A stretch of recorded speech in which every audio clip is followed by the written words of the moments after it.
Erkən yaşda bunu öyrəndim ki, insanlar sənin zəif tərəfini tapır və onu sənin əleyhinə istifadə edirlər. Yəni dünyada ən yaxşı, ən mükəmməl insan olsanız belə, etdiyiniz onca doğrunun içində bir səhviniz diqqət çəkir. İnsanlara heç vaxt hər şeyini danışma.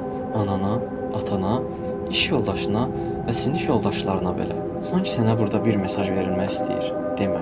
Çünki edəcəyin şeylər yalnız səni maraqlandırır. Hər şeyi batırsan da, çıxılmaz vəziyyətə düşsən də, bu sənin problemindir. Eyni şəkildə o işdə uğur qazansan, həyatını dəyişəcəyi bir nöqtəyə çatsan, bu da sənin qələbəndir. Tək başına qeyd et. Başına yaxşı bir iş gəldikdə susa bilmirsən.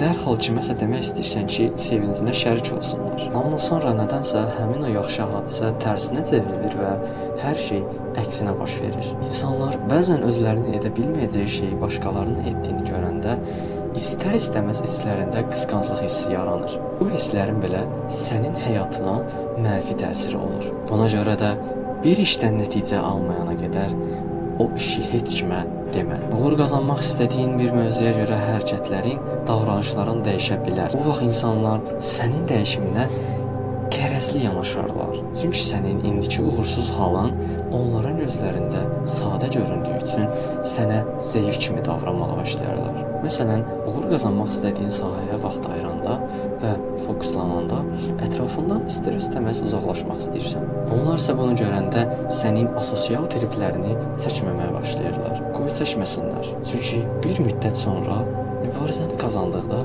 sənin yanında olmaq istəyəcəklər. Daha əvvəl də demişdim, cavabını sözlərlə yox, əməllərinlə verəcəksən. Buna görə də səssizlik bəzən ən böyük strategiya olur. Planını qur, gülümsə və nə düşündüyünü heç kimə bildirmə.